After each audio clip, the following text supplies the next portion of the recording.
আসসালামু আলাইকুম।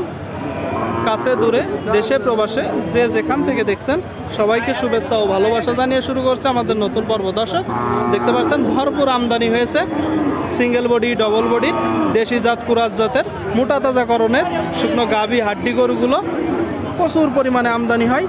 ঐতিহাসিক চৌগাছার গরুরহাট, যশোর জেলা। আপনারা চাইলে এখানে আসতে পারেন, যোগাযোগ ব্যবস্থা অত্যন্ত ভালো। হাসিল প্রতি গরুতে দর্শক 500 টাকা।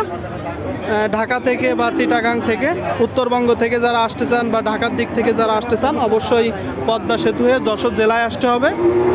যশোর শহর থেকে বাস নিয়ে সরাসরি আপনারা হাটের সামনে নামতে পারবেন। দর্শক দেখতে পাচ্ছেন এই দিকে একটা শুকনো গাভী গরু। কয় দাঁত ভাই এটা? 8 দাঁত। দর্শক আপনারা শুনলেন 8 দাঁতের একটা গরু, মোটা তাজাকরণের। এই গরুগুলোর পেটে মূলত কিরমিরি থাকে, কিরমিরি ডোজ করতে হবে, নিয়ে যে পরিচর্যা করতে হবে নাকি? কয়টা নাড়ছেন? 3টা নিয়ে আসছি। কি অবস্থা বাজারের? বাজারের অবস্থা বেশি ভালো না। আর 2টা কই? আর 2টা ওই পাশে আছে। ওই দিকে আছে, তাই তো? তো এটা 8 দাঁত। চাওয়া হচ্ছে কত? চাচ্ছে 48। 48,000 টাকা। দর্শক দেশি জাতের একটা গরু, বেচা বিক্রি নিয়ে 3043। শুনলেন দর্শক, 43 হলে মূলত বিক্রি করবে। 43 চৌগাছার গরুর হাট থেকে দেখা দেখি চলতেছে, দরদাম চলতেছে। ভাই এটা কয় দাঁত ভাই? তার সমান বয়স ভাই। সমান দাঁতের একটা গরু দর্শক, সিঙ্গেল বডি, দেশি জাতের। এই গরুগুলো কুড়াই করার সময় একটু চামড়া দেখতে পাচ্ছেন, দেখে যাচাই করে কুড়াই করবেন দর্শক। গরুটার গায়ে প্রচুর গোস্ত দাঁড়াবে, দেখানোর চেষ্টা করি। আচ্ছা চাচ্ছেন কত ভাই? হ্যাঁ, এত টাকা দাম চাচ্ছেন ভাই এই বাজারে?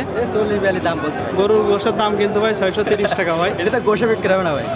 ঠিক আছে, কিন্তু শেষ পর্যন্ত তো মোটা তাজা করে গোশেই যাবে নাকি? তো যে কিনবে সে তো ওইভাবেই চিন্তা করে কিনবে। নিয়ে যাবে ভাই। 8 দাঁতের একটা গরু ভাই, অনেক বাছুর নেই না বা বুড়ো হয়ে যায়, বুঝছেন?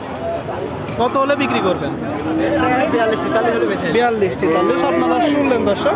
কিরাম ভাই 42-43 হলে মূলত গরুটা বিক্রি করবে। তার মানে দাম বেশি চাইতে হবে ভাই। ও সবাই বলে ভাই। না ভাই, তার মানে দাম বেশি চাইতে হবে, তাই তো? যেমন আপনি 13,000 টাকা বেশি চাচ্ছেন, একদমই কিন্তু বেচা কেনা হবে না। বেচা বিক্রি হয় না, তাহলে বেচা বিক্রির সময় আরো কিছু কম হতে পারে।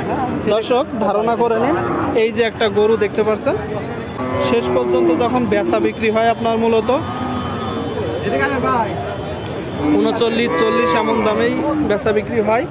আপনারা একটু যাচাই করে কুড়াই করবেন নিজেদের মতন করে। এই দিকে দেখতে পাচ্ছেন দর্শক একটা বড় গরু। ভাই এটা কয় দাঁত ভাই? 4 দাঁত। আপনারা শুনলেন দর্শক, 4 দাঁতের একটা গরু। জাতে কি? দেশি কুরাজ, তাই তো? কুরাজ জাতের গরু শুনলেন দর্শক, বলতেছে কুরাজ জাত, একটু বড় আছে। চাচ্ছেন কত? এটা চাওয়া, বেচা বিক্রি 50-1000 কম, মানে 47-48 এরকম হলে দিয়ে দেবেন, তাই তো? দর্শক গরুটা 47-48 হলে বিক্রি হবে। 47-48 দেখা দেখি চলতেছে, আপনাদেরকে দেখানোর চেষ্টা করছি দর্শক চৌগাছার গরুরহাট থেকে। এই দিকে একটা দেখতে পাচ্ছেন দর্শক, গরুটার পেট মোটা। আসলে এই গরুগুলোর পেটে কিরমিরি থাকে, যেখানে থাকে দেখা যাচ্ছে ওইভাবে যত্ন নেওয়া হয় না।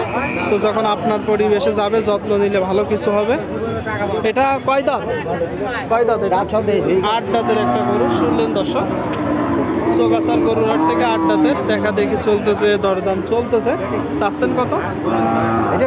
56। বেচা বিক্রি 46। শুনলেন দর্শক, 56,000 টাকা দাম চাচ্ছে। 56-46 হলে বিক্রি হবে। 46 মানে চাওয়ার সময় একটু বেশি দাম চাতে হবে নাকি? এটাও আপনার? এটা কয় দাঁত?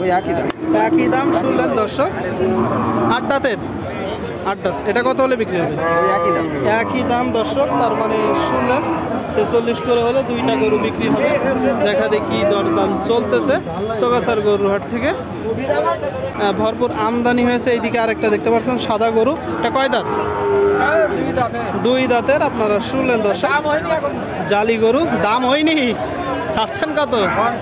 55। দর্শক শুনলেন 55 হইলে কি আর দাম হয়? কত হলে নিয়ত কাকা? 50 না? 50 হলে বিক্রি নিয়ত আছে। আপনারা শুনলেন দর্শক, 50 হলে নিয়ত। দেখা দেখি চলতেছে, দরদাম চলতেছে, প্রচুর আমদানি হয়েছে। চৌগাছার গরুর হাট থেকে আপনারা দেখতে পাচ্ছেন।